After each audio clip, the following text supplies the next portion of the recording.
Okay, so today I want to review my Sega Game Gear. I only paid $5 for it, and it came with the game.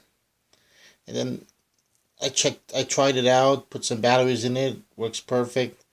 So I started collecting games for it. So I'm gonna show off my collection right now. Of course, you can't have any Sega product without some Sonic games. So there's Sonic 1, Sonic 2, and Sonic Triple Trouble, which I heard is a really good Sonic game on the Game Gear, and a Game Gear exclusive game too. Got some Bubble Bobble for the Game Gear, a very rare game. Paid $25 for it in a case, mint condition.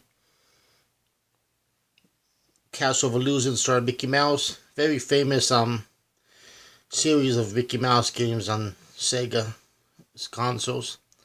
The Game Gear version is pretty popular, and almost as much as the Genesis version. And we got columns, well, super columns actually. This was a sequel to columns on the Game Boy, on the Game Gear. I mean, um, it's considered a rare version of columns.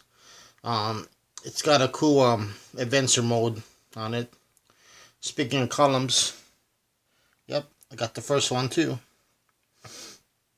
The columns was basically Sega's answer to the Game Boy. Yeah, it was supposed to beat out Tetris. Then there's Batter Up Baseball, which plays a lot like those NES tens in baseball games. RBI Baseball 1 and 2 and 3. Well, you get the idea. But graphically, it looks just like the first one. Got some Looney Tunes games here. Roadrunner, Desert Speed Trap, and Tasmania. And let me see. I gotta get out of my Game Gear, but here's another game. X-Men Mojo World. This was a game that came with the Game Gear.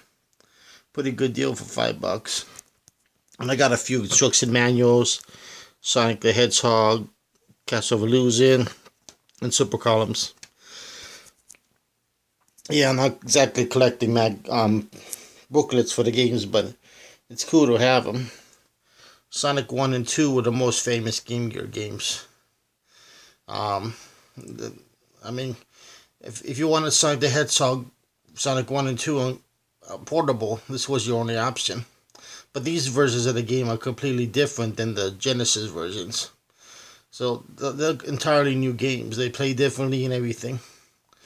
Really fun too, despite being only 8-bit.